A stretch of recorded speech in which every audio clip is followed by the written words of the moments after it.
Linda Altivo Panfiro. Uma casa de amor. Bom dia. Bom dia aos nossos ouvintes.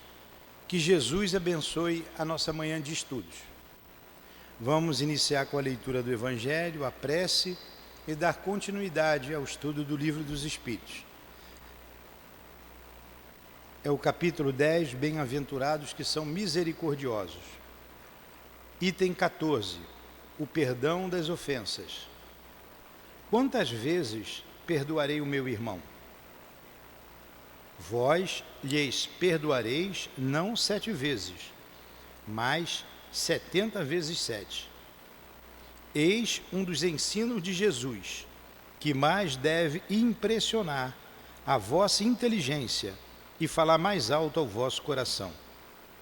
Comparai essas palavras de misericórdia com as da oração tão simples, tão resumida e tão grande em suas aspirações que Jesus deu aos seus discípulos, e encontrareis sempre o mesmo pensamento. Jesus, o justo por excelência, responde a Pedro: Tu perdoarás, mas sem limite. Perdoarás cada ofensa tantas vezes quanto ela te for feita. Ensinarás a teus irmãos o esquecimento de si mesmo, que torna uma pessoa invulnerável contra o ataque, os maus procedimentos e as injúrias. Serás manso e humilde de coração, não medindo jamais a tua mansuetude. Farás, enfim, o que desejas que o Pai Celeste faça por ti. Ele não está sempre a te perdoar? Ele conta o número de vezes que o seu perdão vem apagar as tuas faltas? Escutai, pois, essas respostas de Jesus, e como Pedro, aplicai essas palavras a vós mesmos. Perdoai, usai de indulgência, sede caridosos, generosos, pródigos, até no vosso amor. Dai, porque o Senhor vos restituirá. Perdoai, porque o Senhor vos perdoará. Abaixai-vos, porque o Senhor vos erguerá. Humilhai-vos, porque o Senhor vos fará sentar à sua direita. Mestre Jesus, aqui nos reunimos em Teu nome e em nome de Deus para mais uma manhã de estudos. Permita que os Teus enviados se aproximem de nós, os guias que dirigem a nossa casa de amor, o altivo com a coluna de espíritos que sustenta o nosso SEAP. Em nome desses irmãos queridos, em nome do amor que vibra nesta casa, do nosso amor, Lourdinha, do Teu amor, Jesus, e do amor de Deus, nosso Pai, acima de tudo, iniciamos os estudos em torno do Livro dos Espíritos da manhã de hoje. Pedindo sempre ao nosso Eurípides, o patrono deste estudo, que também nos ajude. Que assim seja, graças a Deus. Muito bem, vocês podem me perguntar, tá? É uma live, mas não tem problema. Até eu ter aqui um microfone para passar para vocês. A gente terminou semana passada o estudo sobre o esquecimento do passado. Por que a gente esquece do passado, não é isso? Aí faltou um comentário de Kardec. Então o comentário está após a pergunta 399. Depois a gente vai entrar no capítulo dos sonhos. O que é o sonho? Por que a gente sonha? O que significa os sonhos? Dá para ganhar na loteria com sonho? Então vamos lá. Eu vou ler então um comentário de Kardec, fechando o estudo sobre o esquecimento do passado. Eu vou ler bem devagar.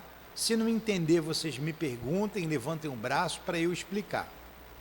Mas de qualquer forma, eu vou sempre falando em cada parágrafo o que Kardec quis nos dizer. Então, diz o nosso irmão Allan Kardec, porque a observação é ele que escreve. Ao chegar ao termo marcado pela providência para a sua vida errante, vocês entenderam essa frase? Ó, ao chegar ao termo, ao chegar ao final, marcado pela providência, marcado por Deus, a providência divina, para a sua vida errante, o que é a vida errante? É a vida na erraticidade, a vida no mundo espiritual. Então, o que é um espírito errante? Espírito errante é um espírito que precisa reencarnar. O altivo é um espírito errante? Ele não é espírito puro. Só espírito puro que não precisa. Eu estou sempre falando da Lurdinha aqui, minha esposa. É espírito errante? Vai ter que reencarnar. Ainda vai levar uma malinha com ela, que sou eu, porque eu vou voltar atrás dela, né? Então, o espírito errante é todo espírito que tem necessidade de reencarnar. Não é espírito que erra. É espírito que fica na erraticidade. Então, quando chega o fim do tempo deles ficarem lá, que eles têm que reencarnar, é isso que ele está dizendo aqui nessa frase. Ó. Aí eu vou ler a frase difícil, mas você já sabe o que significa. Ao chegar o termo marcado pela providência para a sua vida errante, quer dizer, ao chegar o fim de ficar lá no mundo espiritual, o espírito escolhe ele próprio as provas a que quer se submeter para apressar o seu adiantamento. Olha outra frase importantíssima, ele está resumindo tudo que a gente estudou. O espírito escolhe ele mesmo as provas. Ontem eu conversava com uma pessoa aqui, foi você que conversou comigo ontem, a última daqui, é que eu não enxergo daqui, atrás da senhora. Ela que ficou em pé. Ah, não foi ela não, ela saiu agora eu vi quem é. Não, eu conversei cedo aqui com uma menina que falou assim, não, eu não escolhi nada. Eu não escolhi essa vida para mim, isso é loucura. Ela disse que era loucura. Porque ela estava passando por algumas aflições, vem passando. Ela, não, eu não pedi isso para mim. E a gente tem uma visão diferente da vida quando estamos sem o corpo. O espírito que precisa se adiantar não é o corpo vai morrer. A matéria vai ficar. A matéria, o corpo, é um instrumento que o espírito usa para o seu adiantamento. Então aqui no mundo espiritual, a gente vem para progredir.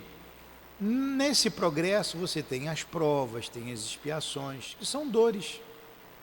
A Terra é caracterizada por um vale de lágrimas. Aqui só tem dor. A maioria das dores, a gente ou escolheu, todas as dores ou nós escolhemos como espírito, ou aqui mesmo nós provocamos. Aqui mesmo a gente provoca. Tive um AVC. Deus me castigou, eu tinha que passar por isso. Não prestou atenção na pressão alta, não cuidou do corpo, o corpo sofre. Não é que tudo que aconteça com a gente já está predestinado. Muita coisa a gente escolheu. Outras coisas a gente escolhe aqui no corpo. Então, como espírito, a gente escolhe a pobreza ou a riqueza. Então, a posição social é uma escolha do espírito. Nascer em tal ou qual lugar. Você brasileiro. Você italiano. Você alemão. Você africano, qualquer país da África. Isso é uma escolha que você faz de acordo com as suas necessidades espirituais, não físicas. Vou nascer homem, vou nascer mulher. É uma necessidade. Isso é fatal. Mas toda fatalidade, ela vem de uma escolha que o espírito faz. Claro que tem as imposições, né? Deus impõe algumas reencarnações. Tem espírito que não tem condições de escolher e tem espírito que é imposto mesmo uma reencarnação para ele, dura, porque ele precisa passar por aquilo. mas a maioria de nós escolheu a prova aqui na Terra. Tá? Estou bem claro isso? Tá. Então vamos lá. Aí ele diz ainda mais. Isto é, o gênero de existência que julga mais apropriado para lhe fornecer os meios. E essas provas estão sempre relacionadas com as faltas que ele deve expiar. Se delas triunfa, eleva-se. Se sucumbe, tem que recomeçar. Então, olha só. O gênero de existência que julga o mais apropriado para lhe fornecer os meios, e essas provas são sempre relacionadas com as faltas que ele cometeu anteriormente, os meios de crescimento. Vou contar algumas, tem várias histórias que eu ouvi aqui, de encarnado, me contando, passando por dificuldades na vida, dificuldades financeiras, dificuldade de trabalho, dificuldade. E muitas a gente viu que era culpa dessa vida mesmo, dela, erro dela, e outras que veio na programação da existência, faz parte do gênero de provas. Então, por exemplo, o espírito era muito rico, encarnado, o homem era encarnado, tinha muito dinheiro, tinha posses e perdeu tudo. Ficou sem nada, ficou na miséria. Inconformado, ele se mata. Aí você conversa com o espírito, faz ele lembrar do passado, porque ele está acusando a Deus, está acusando a todo mundo, está naquela perturbação, e ele lembra. Aí a gente pergunta, estava na programação da sua vida você se matar? Primeira coisa, ele não. Quanto tempo você viveria? Até os 70 anos. Com quantos anos você se suicidou? Com 30 anos, com 35. Por que você se suicidou? Me suicidei porque eu tinha haveres e perdi tudo. Me levaram tudo. Pois é. E isso estava previsto? Sim, estava previsto. E por que estava previsto? Porque eu tirei de muita gente. Eu fiz muita gente sofrer. Eu roubei muito. Eu desviei muito dinheiro e deixei muita gente na miséria. Então agora estava previsto eu perder tudo. E ele perdeu. Só que ele não foi resignado, arrumou mais um problema para ele, que é o suicídio. Aí, o que acontece? Ele terá que voltar, terá que perder tudo de novo, ainda vai lutar contra o suicídio, porque vai vir na cabeça dele a lembrança lá do espírito, né, a vontade de morrer. E se ele, de novo, sucumbir, vai voltar novamente, vai perder tudo de novo, vai até ele passar pela prova. Nisso o espírito estaciona aí, às vezes até séculos, para depois ele continuar na sua linha de progresso. Estão entendendo isso? Então, todo espírito que precisa reencarnar, ele é um espírito errante. Todo espírito que precisa reencarnar num planeta como a Terra, é espírito que deve a lei de Deus. Todos nós aqui devemos a lei de Deus. Aí passamos por provas. O que é uma prova? A prova é para fixar o conceito. A prova é sempre uma dor, é um aprendizado. A vida é o tempo todo, você está sendo provado o dia inteiro. É no mercado, é na rua, é com a mãe, é com o pai, é com o familiar. O tempo todo. Para ver como você se comporta diante das adversidades. Se você é uma pessoa equilibrada, se você não se revolta. E o que é a expiação? A expiação, o espírito vai pagar uma dívida. Ele está devendo a lei e ele vai pagar uma dívida. A expiação, por exemplo, eu nasci sem o braço, ou eu perdi tudo, perda financeira, por exemplo, e por aí vai. Então a gente está sempre em prova e expiações, e nós temos também que levar em conta que muitas escolhas a gente faz aqui. Muitas das escolhas a gente faz nessa vida. A gente faz bobagem, não era para fazer, mas a gente faz por causa da nossa inferioridade, da nossa pequenez. Aí a gente tem que prestar atenção na nossa vida, eu tenho que prestar atenção em mim, eu saber quem eu sou. E eu só consigo saber quem eu sou quando eu paro para meditar. O que eu sou? Quem sou eu? O que eu estou fazendo aqui? Para eu me conhecer e domar as minhas más tendências, porque todos nós temos más tendências. Ficou bem claro isso? Alguma pergunta? No question?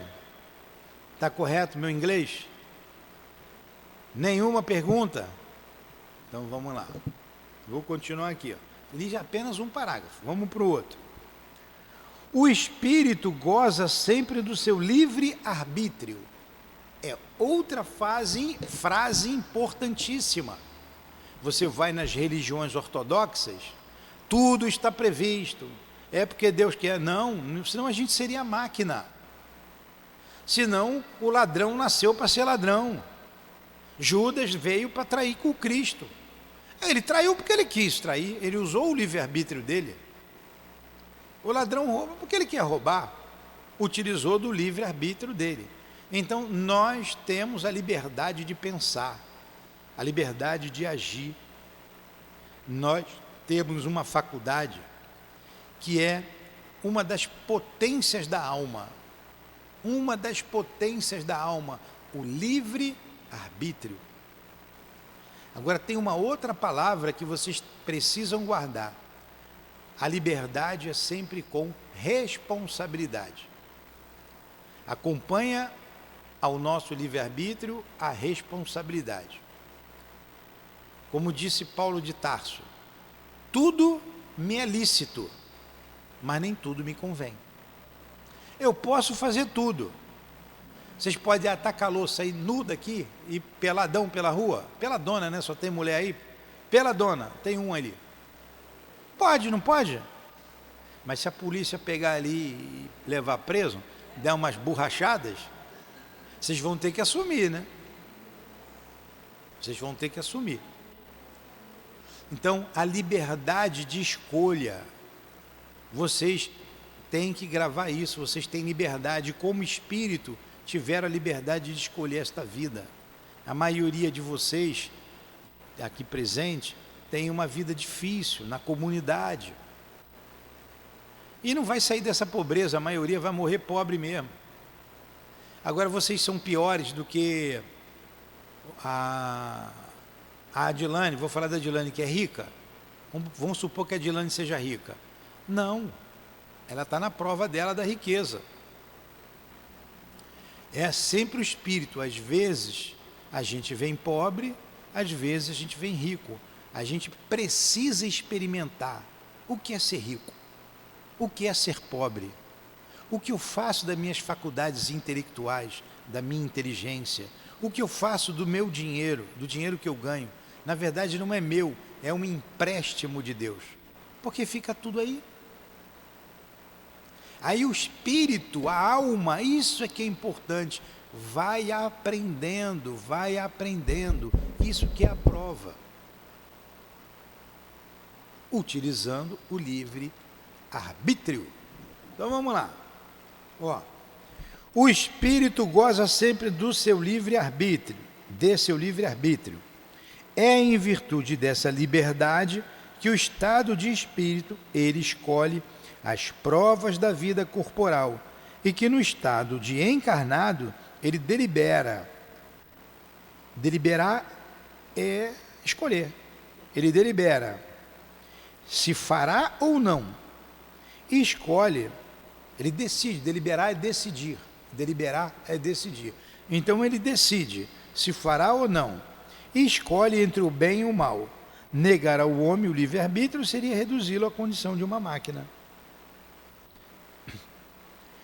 Como espírito, o espírito desencarnado, ele escolhe o gênero de provas que vai passar na Terra. Ele está aqui, opa, vou nascer naquele lugar, com aquela mãe, naquela família. Às vezes, o espírito vem numa família complicada, não tem entendimento nenhum. E ele reclama, mas só tinha aquela família mesmo para receber ele. Só tinha aquele.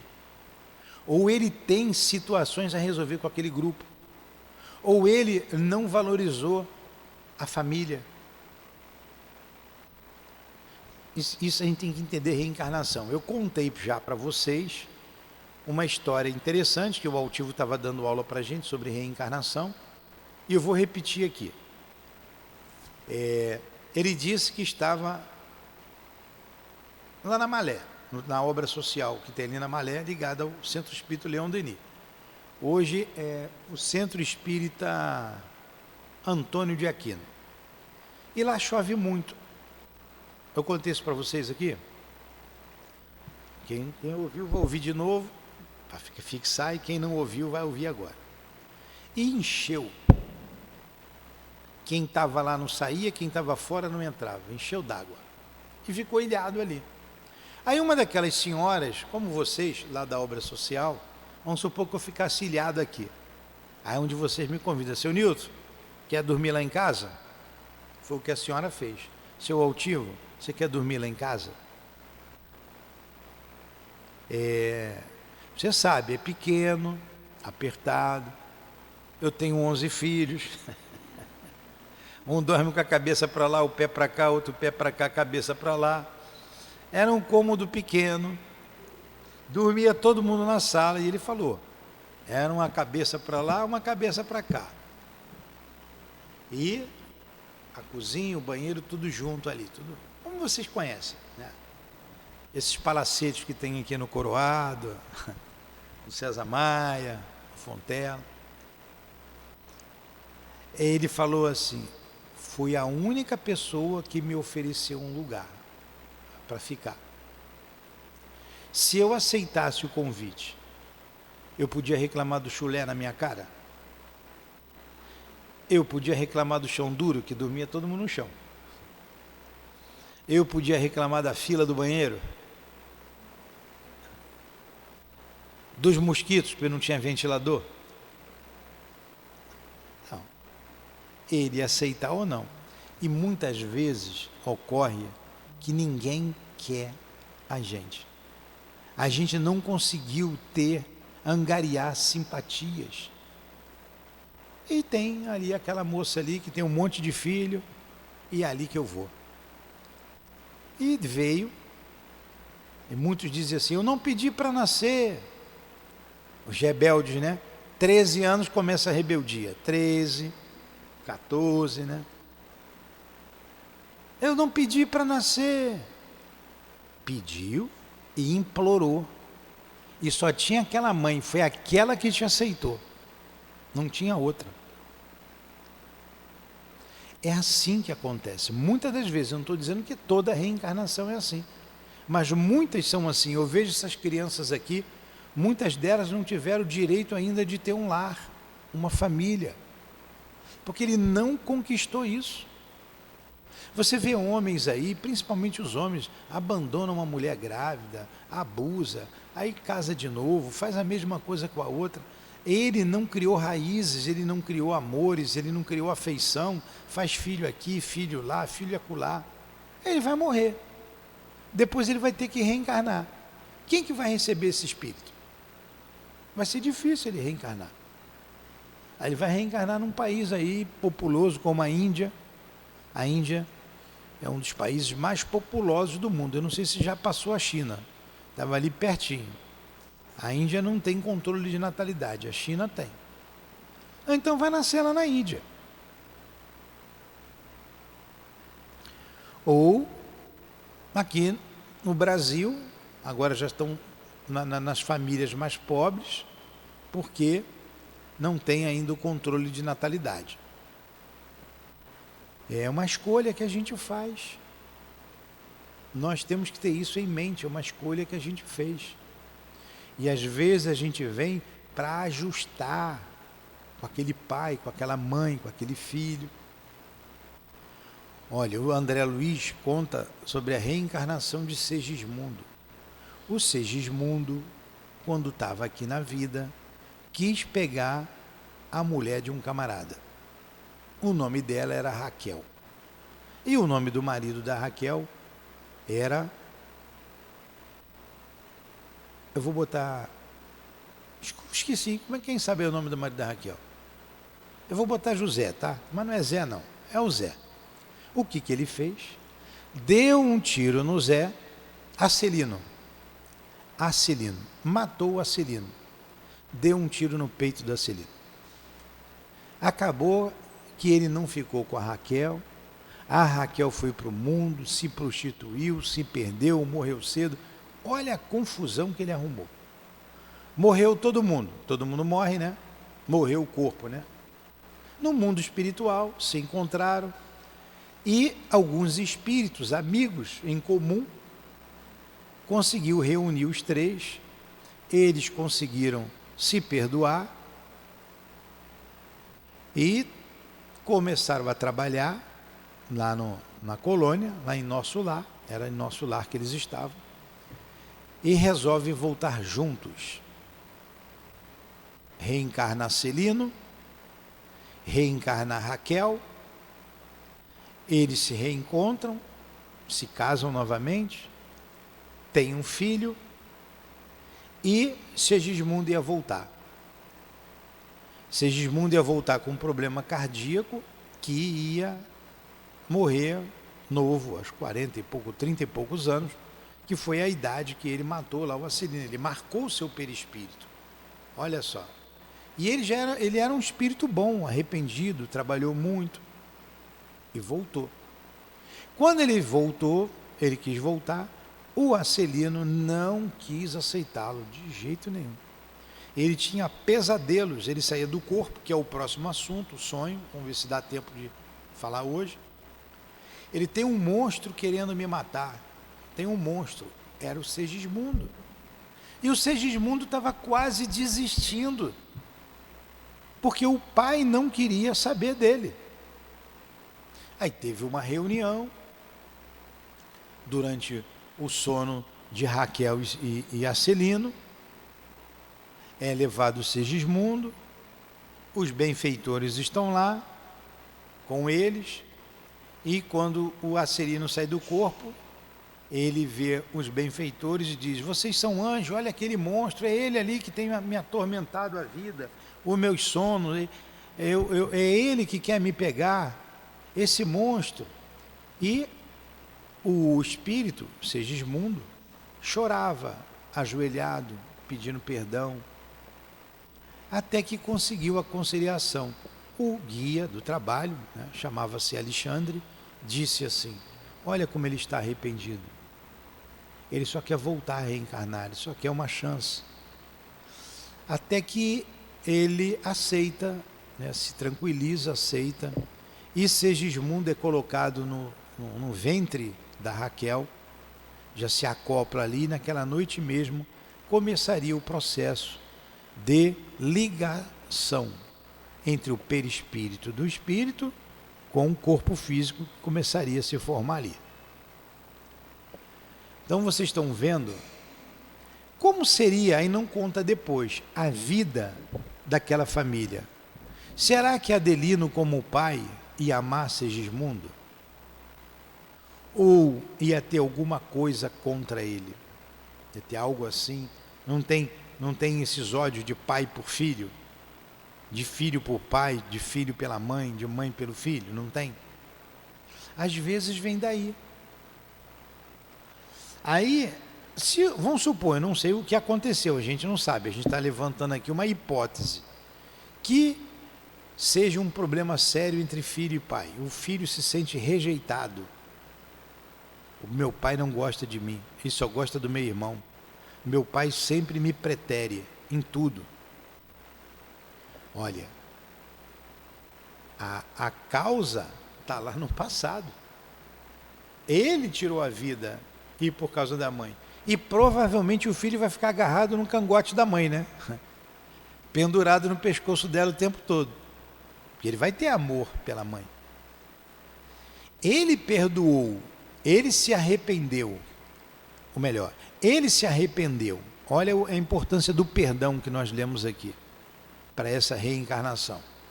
Aí quando chega aqui no corpo físico, que a gente esquece, a gente fica burro. O altivo chamava que o corpo físico de emburrecedor. A gente fica burro, porque eu não me lembro do passado. Aí eu estou livre para decidir, eu gosto do fulano, eu amo fulano ou não. Eu tenho simpatias ou tenho antipatias. Às vezes chega a gente para a gente dar passe, para a gente cuidar, e a gente olha, ó, tem alguma coisa aí que eu não sei o que é, mas deixa eu fazer a minha parte. Estende a mão, a gente reza, pede a Deus por aquela pessoa, e aquela animosidade vai se diluindo, vai se diluindo. A casa espírita junta muita gente do passado. Vocês não se lembram de mim, mas eu também não lembro de vocês não. Mas se a gente lembrasse um do outro, talvez a gente não conseguiríamos conviver. Por quê? Quando a gente olha para a história, a gente vê que a história do mundo foi uma história de guerras, de conflitos, de dores acerbas. E nós participamos de tudo isso. E nem sempre fomos amigos, nem sempre andamos de mãos dadas.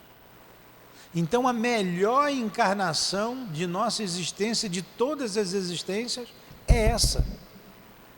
Porque a gente está tendo a oportunidade de se reatar, de se perdoar, de se amar, ou de fortalecer ainda mais os laços de amizade, porque a gente também tem laços de amizade. O esquecimento do passado é uma bênção para todos nós. Entenderam isso? Eu falei difícil? Quer que eu repita tudo de novo? Aí a gente vai até meio-dia. Repita ou não? Vocês estão fazendo assim, Deus me livre, né? Então vamos lá. Vamos para o outro parágrafo aqui. Ó, esse aqui é um resumo da aula de 2 aulas atrás. Tendo retornado à vida corporal, o espírito perde momentaneamente a lembrança. Vocês lembram do passado de vocês? É momentâneo. Quando morrer, vai lembrar. Ó, tendo retornado à vida corporal, o espírito perde momentaneamente a lembrança de suas existências anteriores, como se um véu as ocultasse. Todavia, algumas vezes delas possui uma vaga consciência, e estas podem até ser-lhes reveladas em certas circunstâncias. Mas então isto só se dá pela vontade dos espíritos superiores, e que o fazem espontaneamente, com um fim útil, nunca para satisfazer a vã curiosidade. Então a gente esqueceu, é um véu. Quando a gente retornar à pátria espiritual, a erraticidade, a gente vai lembrar. E o Newton era aquele camarada ali, não valia nada, agora estava dando uma de bonzinho, né? A gente vai lembrar de nossas existências e vai ver a dos outros também. E vamos ver se a gente conseguiu reparar o mal que a gente fez, se a gente conseguiu progredir. Ele colocou aqui uma coisa que em certas circunstâncias a gente pode até lembrar. Às vezes a gente tem uma vaga lembrança, às vezes nos é revelado alguma coisa, mas sempre com o objetivo do nosso progresso e não para satisfazer a nossa curiosidade. Alguma coisa eu me lembro, eu tenho uma vaga lembrança, eu tenho. Então, para minha curiosidade, não. Eu continuo aqui, trabalhando, porque o pouco que eu me lembro eu tenho vergonha. Vergonha. Não vou dizer para vocês, não digo para ninguém, só eu sei. Eu e os guias, né? Uma coisa boa, já vivi com a Lourdinha outras vezes. Eu lembro. Porém, não foi assim uma estrada bem bonitinha. Mas a gente está indo, vamos continuar junto até acertar tudo, né? Tudo bem até aí? Vocês entenderam? As existências futuras, em nenhum caso, podem ser reveladas pelo fato de dependerem da maneira segundo a qual efetua-se a existência presente e da escolha ulterior do espírito. Como é que vai ser a minha vida futura? Como é que vai ser a minha próxima encarnação?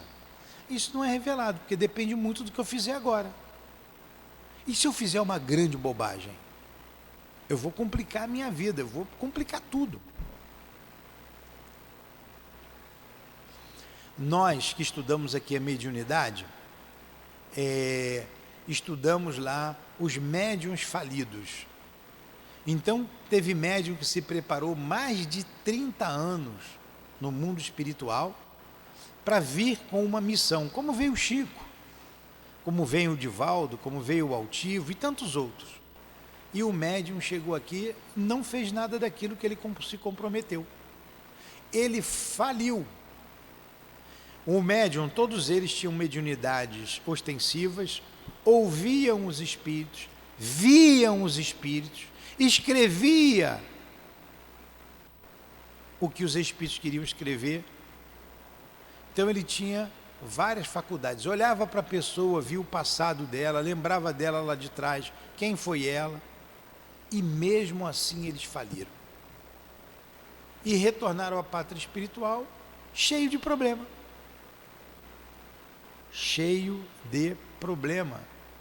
Então foi programado para eles fazerem algo com a mediunidade, ajudar o próximo, mas faliram. Então não dava para dizer para eles antes o que eles seriam depois. Eles vão colher o que plantaram, terão que voltar e começar dali. Vocês estão entendendo isso? Ó, às vezes, você pega, vou falar dos desertores. Você deserta, larga, abandona. Você pega um ônibus lotado para ir trabalhar, aí reclama que o ônibus está lotado. Aí desce do ônibus, eu vou no outro, está muito cheio. Está muito CC aqui, uma suvaqueira danada dentro desse ônibus, eu não quero isso para mim. Vou descer, vou no outro. O outro demora e vem pior ainda. E você tem que pegar o ônibus. E não vai dar para descer, senão você não vai trabalhar, não vai receber o salário. É assim que acontece com a gente. A gente abandona o barco, depois vai pegar ele com furo entrando água. E só tem ele e não vai dar para reclamar. Porque a gente não aproveitou. Não aproveitou. Reclamou, achou que estava difícil. E quantos desertam até mesmo da vida por isso? Quantos? Né? E na maioria das vezes, problemas que a gente cava nessa vida mesmo. Aí não pode reclamar. Aí complica a vida, complica, mas complica muito. Complica e complica muito. Nós, em vez de facilitar a nossa própria vida, a gente complica a nossa vida, complicando a vida dos outros. Tudo bem até aí? Alguma pergunta? Question? Então faça a pergunta. Não, falou alto, falou. Pergunta não sabe inglês, está vendo? Então, fala aí, Terezinha. Vamos embora, Tereza? Você falou, eu quero perguntar. Terezinha, por que a senhora nasceu ali naquele lugar ali, hein? Por que a senhora nasceu naquele lugar tão difícil, hein? Sabe lá, não expliquei aqui. Quem mandou a senhora ser uma rica metida besta? Não é? Pois é, agora não reclama. Vocês sabem que eu fui na casa da Terezinha para tomar um café. Ela me convidou, eu fui lá. Ela sabia que eu ia, ela saiu de casa. Fiquei lá na porta um tempão.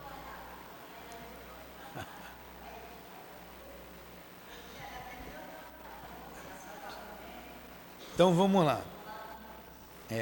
O esquecimento das faltas cometidas não constitui um obstáculo à melhoria do espírito, pois se não tem uma lembrança precisa delas, o conhecimento que delas possuía no estado errante e o desejo que experimentou de repará-las guiam-no através da intuição e dão-lhe a ideia de resistir ao mal. Essa ideia é a voz da consciência, na qual é secundado pelos espíritos que o assistem, se ele escuta as boas inspirações que lhe sugerem. Então vamos lá, o que eu li aqui?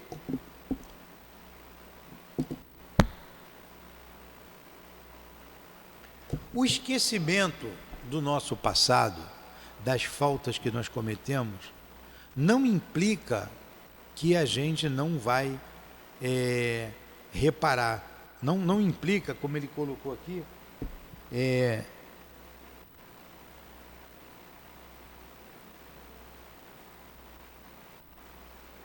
não tendo uma lembrança precisa, não implica que eu não vou ter o desejo de reparar. Vocês vão entender. A gente sabe quem foi no passado. Todos nós sabemos. Olha, estou resumindo, volto a dizer, todas as aulas da semana passada e retrasada. Kardec que está resumindo. Eu não me lembro se eu fui Joana ou se fui Joaquim. A personalidade eu não me lembro. Mas o que eu fiz, eu lembro. Porque eu trago as minhas tendências. Eu trago as minhas aptidões. Eu trago a minha intuição. Porque eu sou um espírito imortal. Então aquilo que eu fiz lá no passado, de bom ou de mal, está comigo.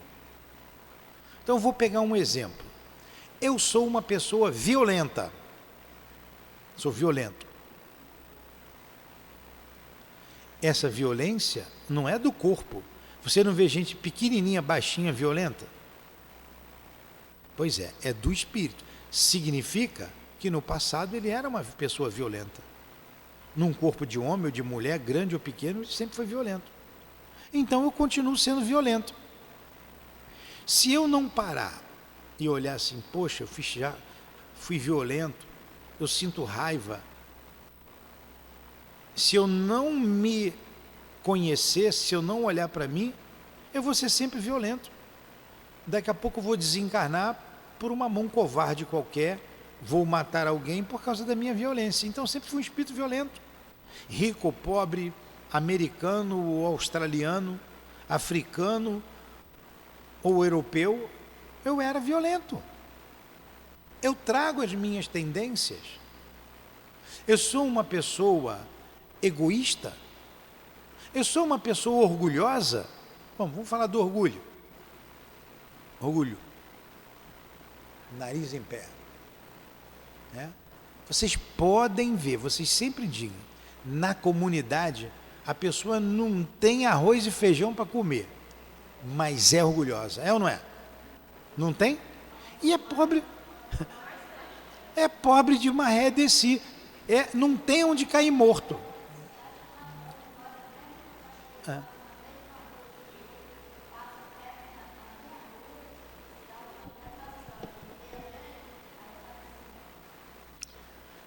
Pois é.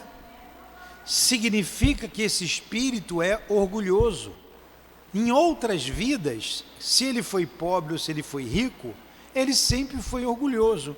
E hoje nessa posição que é circunstancial, é passageira, você continua orgulhoso, você não mudou. Você não mudou. Mas você precisa saber que você é orgulhoso. E que você precisa trabalhar isso em você.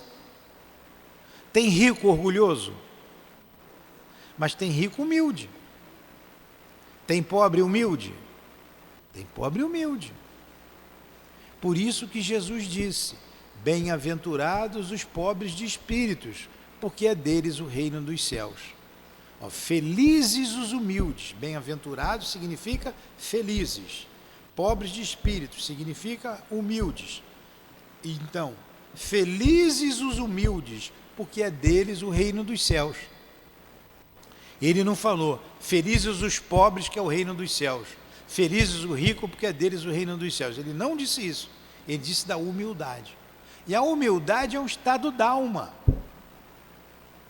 Então, pelas nossas tendências, pelas nossas aptidões, repetindo, pela intuição que nos chega, a gente sabe quem foi no passado. Vocês sabem, é só olhar para dentro de vocês. Às vezes a gente cai numa tentação, a gente se deixa levar, no fundo a gente já trouxe isso, lá do passado. É uma tendência. Aí você às vezes, você luta porque você diz assim, poxa, eu não posso mais fazer isso, eu não deveria mais fazer isso. Mas no fundo, você até gosta daquilo. Aí você luta contra aquilo porque aquilo não vai te fazer bem. Mas provavelmente, muito provavelmente, aí você vai olhar para você que você vai dizer, no passado eu caí nessa mesma armadilha. Eu fiz a mesma coisa. Vim agora, estou sendo testado agora e não resisti de novo. Mas Deus condena a gente por isso? Não. Deus nos dá a oportunidade para a gente sair dessa situação, sair do orgulho, sair da vaidade, sair dos vícios. Deus nos dá a oportunidade disso. Porque nós somos amados por Deus. Para Deus todos nós somos iguais. Ele nos ama tanto quanto ama o anjo e o arcanjo. Nos ama.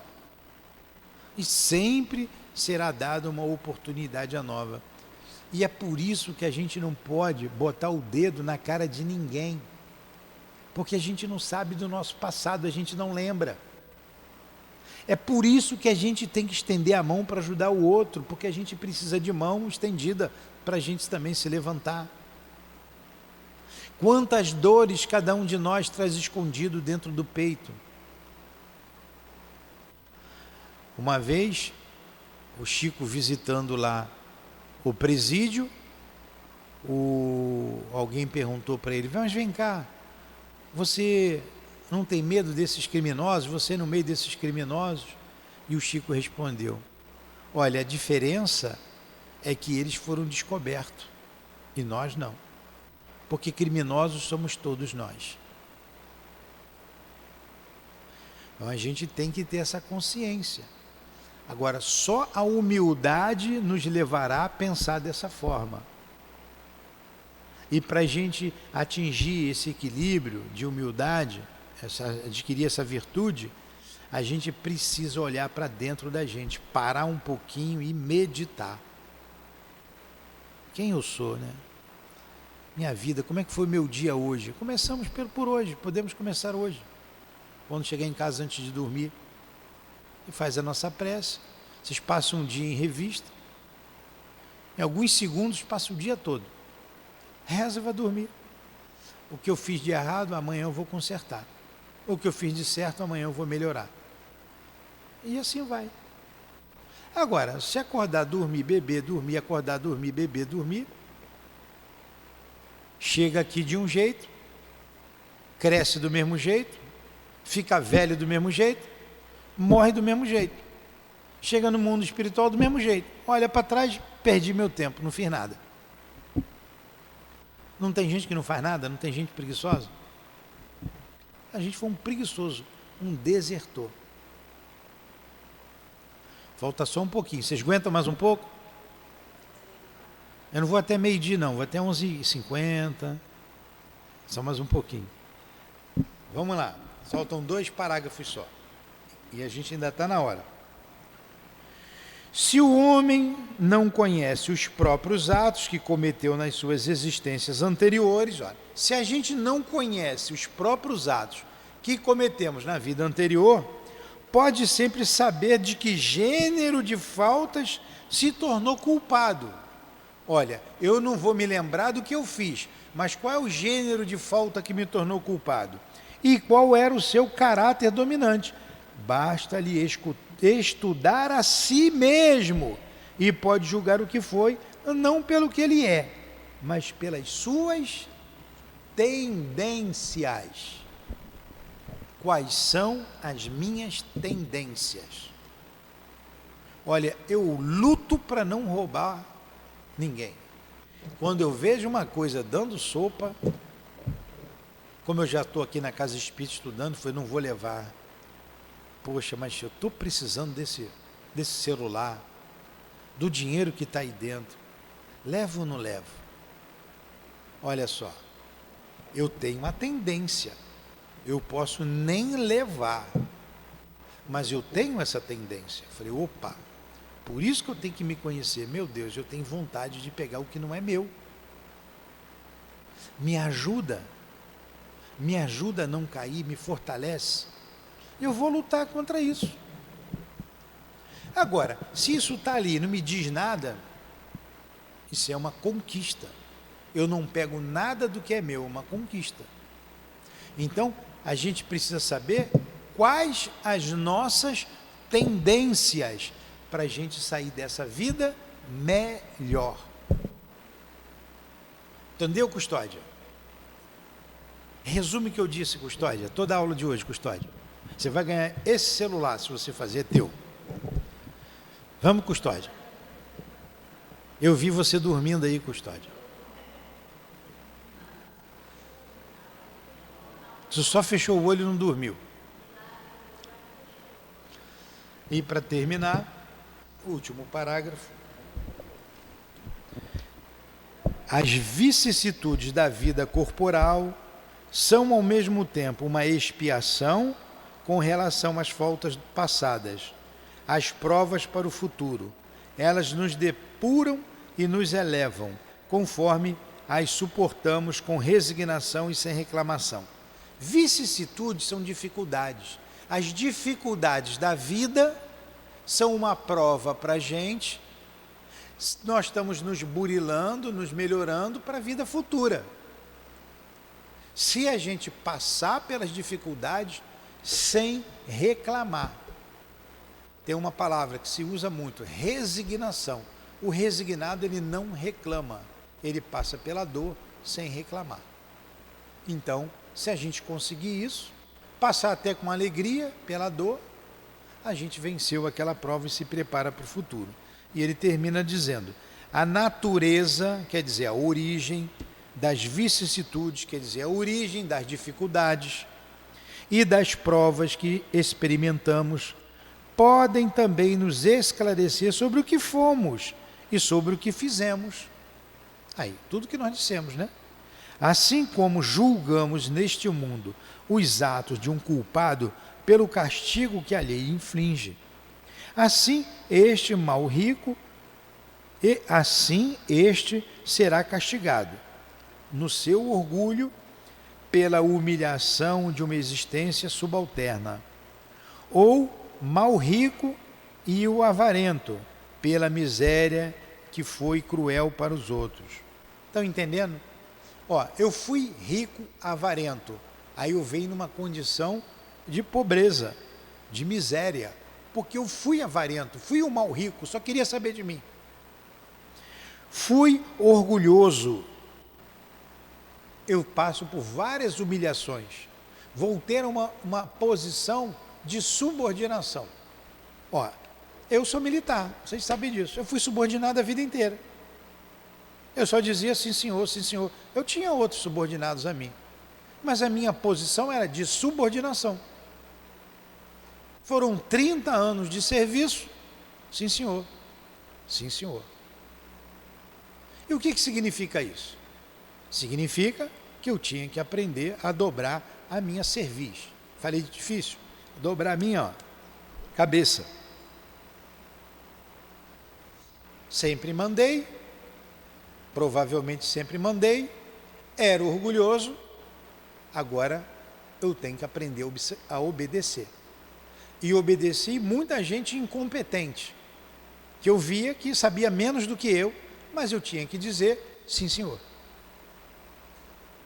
Mostra, olha aí, a gente aprende, opa, Eu vim essa vida toda, eu trabalhei como subordinado porque eu precisava aprender alguma coisa, com a subordinação. Aprender a ser leal ao meu superior, hierárquico, e ao mesmo tempo cumprir com o meu dever, cumprir ordens. E por aí a gente vai. Por aí a gente vai. Tem pobre pão duro? Pobre pão duro, nunca vi, né? Tem pobre gente boa, né, que divide ali o quilo do café com o vizinho. Mas tem pobre pão duro, não tem? Avarento. Uma vez, a moça não está aqui, eu posso dizer. Aí entregaram a moça aí, uma amiga de vocês aí, ó, seu Nilton, ela não precisa não. Ela não precisa. Ela pega a cesta aqui no Senhor, ela pega na igreja católica, ela pega em mais 4 igrejas. Ela até vende as coisas, a casa dela está sempre abarrotada. Ela parou de vir aqui. É como ela vinha aqui, o que ela faz com o que ela ganha não é problema meu. O meu é entregar, né? A gente tem aqui as regras e tal, cumpria, a gente entregava. E ela estava ouvindo tudo isso que a gente está dizendo, quem sabe ela não modificava, né? É para modificar. Agora, pobre ela era, morava num lugar, não vou dizer o lugar não, para não identificar ninguém, num lugar desses aí, e bem miserável. Mas ela era egoísta. Ela só queria para ela. Ela não se importava com o outro. E lá naquele grupo lá, ela estava sempre sozinha, que ninguém estava junto dela, não gostava de estar do lado dela. Então vocês verem, provavelmente ela foi uma rica avarenta, uma rica egoísta, continua sendo pobre, egoísta e avarenta. Só pensa nela. Vocês não estão entendendo então que isso é do espírito? Então a gente precisa se olhar como espírito. Eu sou um espírito imortal, que estou no corpo. Ou, quando morrer o corpo, um espírito imortal fora do corpo. No corpo a gente chama de alma, mas é a mesma coisa. Está entendendo? Você que é a mascote daqui, a mais novinha. Entendeu o que eu falei? Muito bem. Ela fez aniversário ontem, 13 anos. Está entrando na rebeldia, 13 anos. Depois vocês dão parabéns para ela, tá? Tem alguém fazendo aniversário hoje. Chegou para mim e falou assim, seu Nilton, eu estou ficando mais velha. Quem foi que falou? Não está aqui. Não está. Então vamos lá. O que foi cruel para os outros, pelas crueldades que sofrerá. O tirano pela escravidão. O mau filho pela ingratidão de seus filhos. O preguiçoso por um trabalho forçado e etc. É assim que acontece.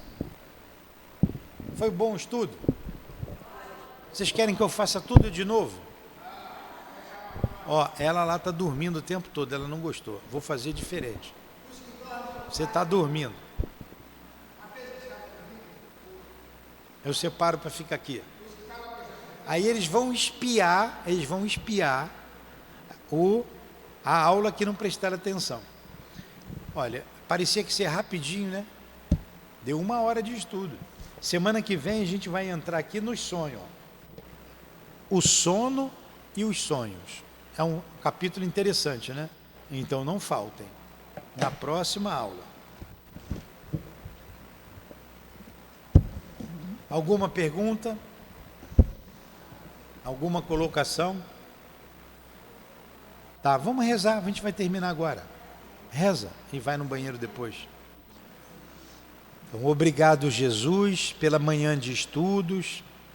Obrigado aos bons espíritos que nos assessoraram, nos inspiraram, nos protegeram. Meu irmão altivo, nosso irmão, nosso amigo. Obrigado a você, as queridas irmãs que estão sempre conosco, a minha amada Lourdinha. Obrigado ao Eurípides Bassanufo. Que Deus abençoe vocês. Que Deus nos abençoe, nos fortaleça, nos ampare. e que possamos, com esses estudos, ter amadurecido um pouco mais como espíritos imortais. Ajuda-nos a nos conhecer melhor e leva-nos em paz e em segurança de retorno aos nossos pontos de origem. Em nome, então, desses irmãos queridos, em nome do amor que vibra nesta casa, em nome do nosso amor, Lourdinha, do teu amor, Jesus, e do amor de Deus, nosso Pai, acima de tudo, encerramos os estudos da manhã de hoje, em torno do Livro dos Espíritos. Que assim seja.